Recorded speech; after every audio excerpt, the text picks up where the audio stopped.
Well, hello all y'all. This is Lance from the mic. It's a hot day here in Idaho. You might be able to hear my dog panting off to the side if you listen really closely. Well, I'm looking into the possibility of doing another little pandemic percussion project, since I don't have a whole lot happening today other than regular errands. So I think what I'm going to try to do is find one of my old snare drum shells from drum set projects that I've had along the way. Sometimes I bought a drum set and it was only good for the parts on it or something like that. And so I've been left with a whole bunch of shells and assorted parts. So I thought, well, why don't I take like an old snare drum shell, see if I can build it back up into like a timbale or something that sounds useful. So we'll see. Come along with me. Let's go to the scrap pile. Okay, here we go.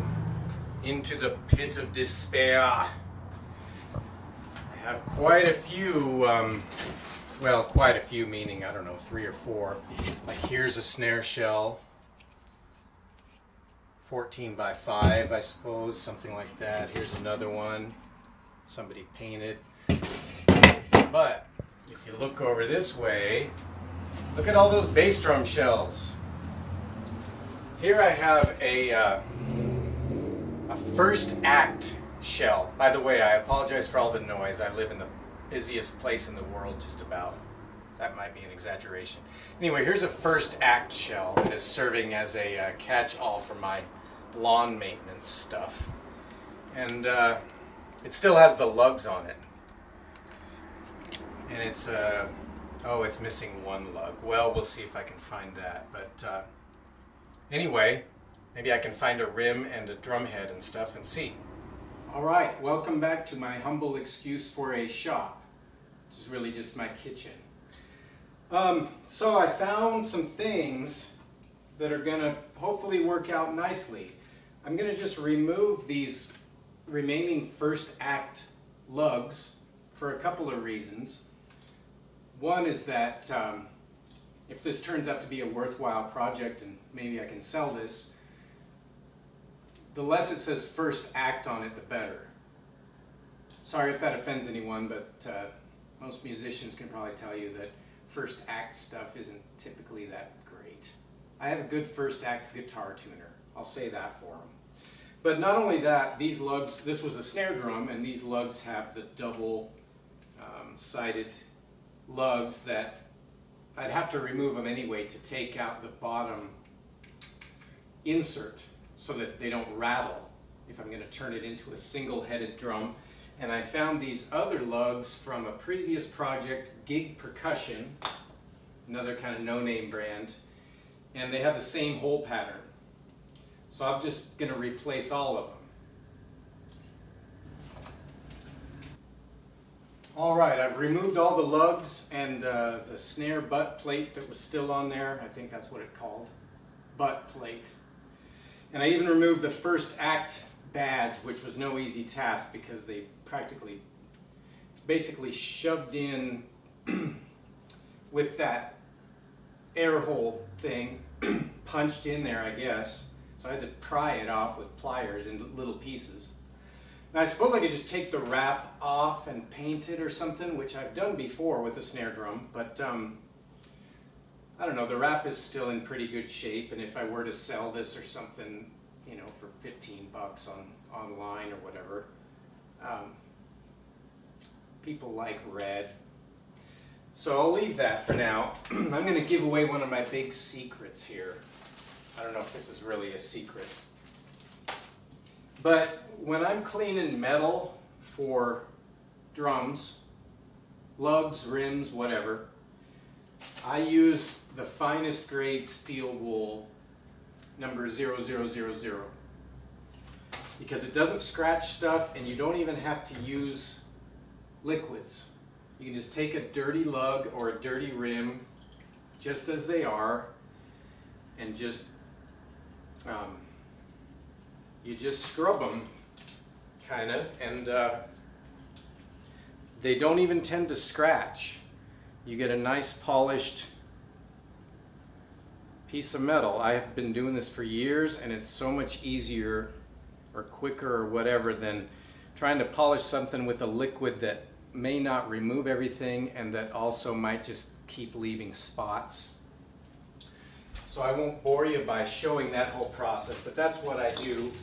And then to clean like the wrap and stuff, I just, you can use something, you know, like glass cleaner, but I often use Goo Gone, you know, a citrus based, because if there's any goo, you know, glue from somebody taped this drum at one point, it looks like, or there's some other stuff, then it's going to deal with that right away too. Sometimes you want to let it sit on there, but again, it's kind of puts two steps into one a little bit. And if this was like a high quality drum, like a lacquer finished as opposed to this wrap, and it was a more serious project for resale or something, I would try to get all the dust and dirt off with like a, you know, a feather duster or something first, because as you probably know, dirt and dust scratches. So if you leave too much dirt and dust on there, and then you go rubbing it and stuff like this, you might just scratch your drum. But since this is just a cheapy drum and a cheapy project for fun, I'm not going to worry too much. Plus this wasn't that, I mean, it's dirty, but it's not just caked on. So I'll spend some time cleaning up the metal and cleaning up this wrap, and put the pieces on and stuff. I have here, by the way, I found a 14-inch Pearl Pro Tone drum head. It's got a few divots, but it's not one of the things you want to look at with a drum head, in my experience. So what you really don't want is for it to be like stretched or dried out and cracked. I mean, ideally you wouldn't want the divots and stuff too, but that's not as big of a deal to me as one that's been way over tightened and stretched out and or is cracking along the edge. And again, for a cheap drum, I'm not going to bother like ordering a $15 drum head for a drum that might end up being worth $20 when it's all said and done, you know. So we'll just see how this turns out. Hello again. Hello. Well, take a look. This cleaned up pretty nice. I mean, it was, like I said, it was kind of a beater. Still got a little duct tape residue that might take fingernails to get off, but that duct tape residue does come right off of the metal, like I said, with steel wool. There are a couple spots where it's rusted through. I don't know if you can see that, but if that's happened, not rusted all the way through, but rusted through the chrome coating. If that happens, obviously steel wool isn't going to fix that, but most of this was corrected. The metal's all shiny, and you know, it looks okay, but let's see how it sounds. Okay, so the idea was to make something that kind of resembles a timbale. I believe timbales are usually metal, and this is wood. I believe they normally would have their own stand as opposed to sitting on a snare stand. But see if we can get a reasonable imitation here. I've tuned it up already to what I think is a decent pitch.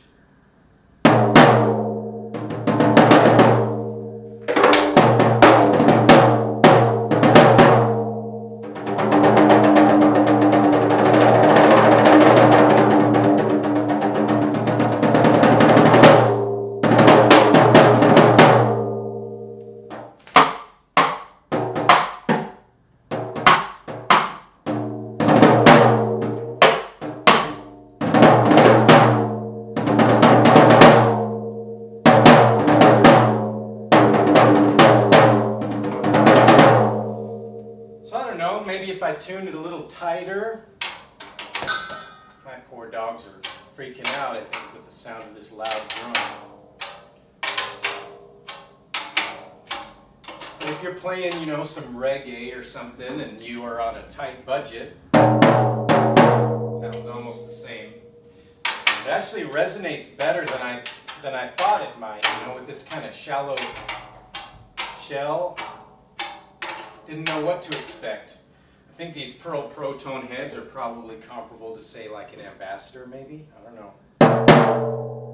So That's kind of nice sounding.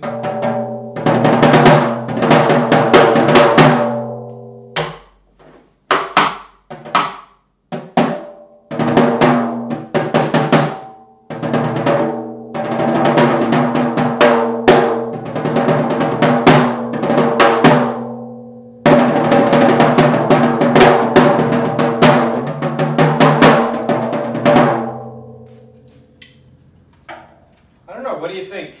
Considering this was just a bunch of worthless parts sitting around, I think that might be fun to have as a auxiliary drum, you know, next to your kit or whatever. If you have that one or two reggae tunes you like to play. And not bad. If I don't keep it for myself, maybe I can get 20 bucks out of that. Who knows? It's worth a shot, and it kept me busy for an hour or an hour and a half. So, something to do. Thanks for stopping by the mic. Keep on jamming.